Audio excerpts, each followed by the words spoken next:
Alright fellas, this weekend we have the return of David Benavidez, in which could be one of his toughest fights to date, against one of the best prospects at the light heavyweight division in David Morrell. Simply, this is a fight that I thought we had no chance at seeing.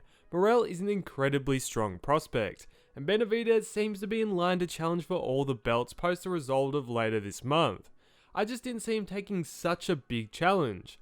But hey, here we are. But just before we get into everything Benavidez Morrell, if you haven't heard, we're going to be live on this channel from 7:45 PM Eastern Standard Time on the 1st, reacting to the fight live. So make sure to subscribe, come join the community, it's going to be a ton of fun. So with the fight now only a few days away, how do we even end up in this position? Well, for the past couple years, all the talk about Benavidez has basically been, wow, he's a really good super middleweight. Why isn't he fighting Canelo? Hasn't he been the mandatory for a horrific amount of time? Yeah, he was. But you guys know about the debate. A bunch of finger pointing, a bit of cheeky ducking, and we just never saw Benavidez versus Canelo. So with Benavidez seemingly then going on to clean out pretty much the whole super middleweight division, he realized the odds of him getting a shot at the belts just wasn't very high.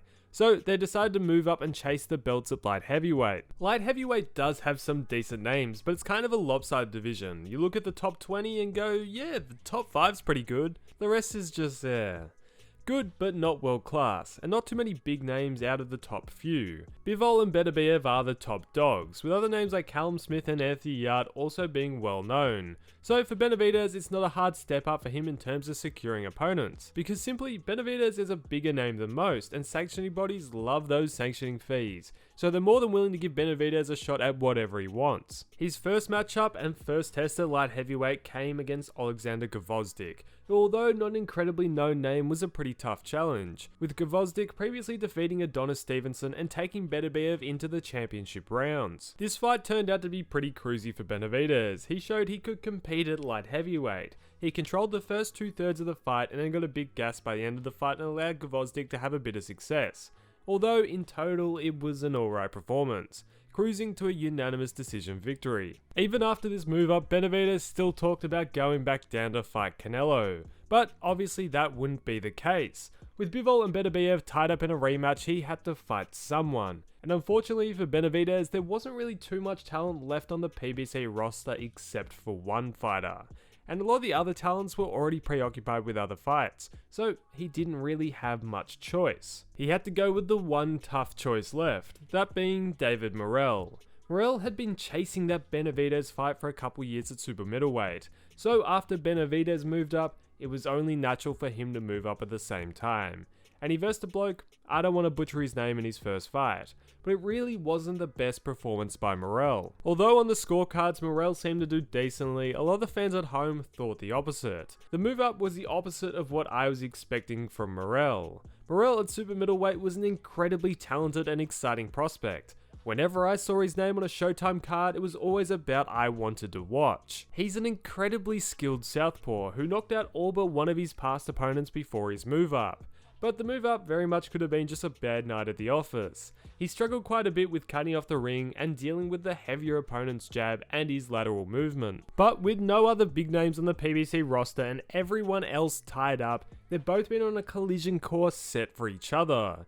Also, neither fighter likes each other at all. This is a grudge match simply put, with the winner destined to fight for the light heavyweight crown. Now, what could we see play out? With Benavidez, of course, we're going to see his relentless pressure and volume punching at play.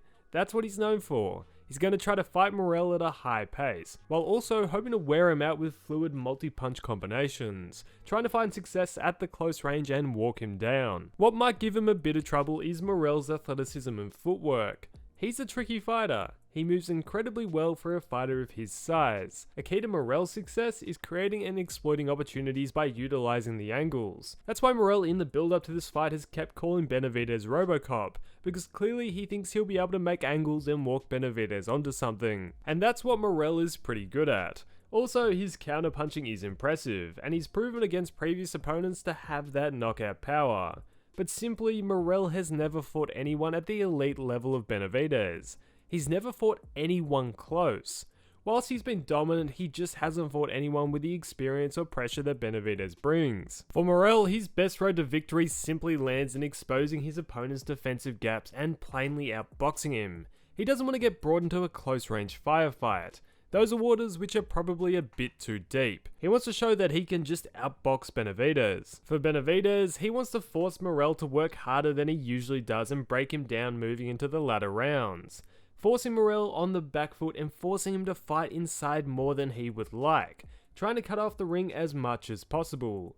For the best chance at success, I hope Benavidez's cardio looks better than it did in the last fight, because he wants to be ready to push this into the later rounds and not get fatigued like to what happened against Gvozdyk. Yet in the public workouts, Benavidez did look strong and ready. So much of the time nowadays, these public workouts are a bit of a joke.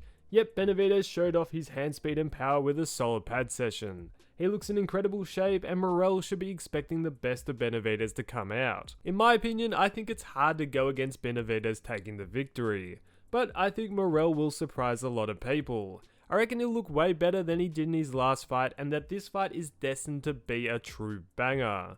Both fighters simply have it all on the line. A win means a shot at the crown, and a loss pushes you back a couple years. I guess only time will tell how this bout will go. This card is also surprisingly packed, especially considering it's a PBC card. It features the return of Pitbull after his last big loss, and the rematch of Figueroa versus Fulton. That's a pretty good matchup, that's 1v2. A pretty exciting card that just shouldn't be slept on. But we won't break down the rest of these fights just yet. I'll have you covered pre-fight on the day. So make sure not to miss out on Feb 1st and come join the live on this channel. We'll be talking everything boxing. Now let me know what you think. Will it be a walkover for Benavidez or has he finally met his match in Morrell? Let me know all your thoughts in the comments down below. If you enjoyed, please consider liking and subscribing. It does a ton to help the channel. Yet, thanks for watching fellas and I'll catch you in the next one.